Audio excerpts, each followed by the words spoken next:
সুরম্য এই অট্টালিকাটি রাজধানীর গুলশানের রাজুকের গুলশান অ্যাপার্টমেন্ট প্রকল্প। 15 কাঠা জমির ওপর তৈরি 10তলা এই ভবনে রয়েছে 27টি অ্যাপার্টমেন্ট। উচ্চবিত্তদের জন্য তৈরি 2100 থেকে 2300 বর্গফুটের এই অ্যাপার্টমেন্টগুলোর কাজ এখন শেষ পর্যায়ে।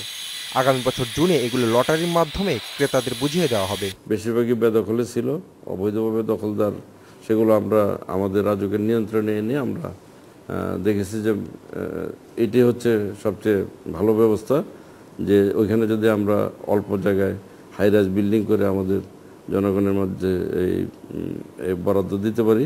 রাজুক বলছে পর্যায়ক্রমে রাজধানীতে রাজুকের অন্য জমিতেও ফ্ল্যাট তৈরি করে বিক্রি করা হবে। এরই মধ্যে গুলশান বনানীতে আরও 5 থেকে 6টি প্লটে কাজ শুরুর পরিকল্পনা করেছে রাজুক। পর্যায়ক্রমে উত্তরা, পূর্বাচল ও ঝিলমিলেও রেডি ফ্ল্যাট তৈরি করে বিক্রি করবে রাজুক। গুলশান বনানীতে আমরা ইতিমধ্যে পাইলট প্রজেক্ট হিসেবে 2টা প্রজেক্ট পাইলটের কাজ শুরু করেছি। এগুলো আমরা এরকম প্রায় আরও 5-6টা প্লট চিহ্নিত করেছি, যেখানে আমরা ইতিমধ্যে কনসালটেন্টও প্রায় লাগিয়ে ফেলেছি। কনসালটেন্টরা কাজ করে ড্রয়িং দিলে আমরা টেন্ডারে চলে যাব। সব নিয়মকানুন মেনে ফ্ল্যাট নির্মাণ বা বাড়ি তৈরি করা অনেক কঠিন কাজ। অনেকের এই মতের বাইরে গিয়ে রাজুক নিজ উদ্যোগে যেভাবে এই ফ্ল্যাটগুলো নির্মাণ করেছেন, সেই প্রক্রিয়াটি যদি নজরদারি প্রতিষ্ঠান হিসেবে সবকিছু তারা পর্যবেক্ষণে রাখতো, তাহলে অনেকটাই বদলে যেতে পারত রাজধানী ঢাকার চেহারা। এমনটাই বলছেন নগর পরিকল্পনাবিদরা।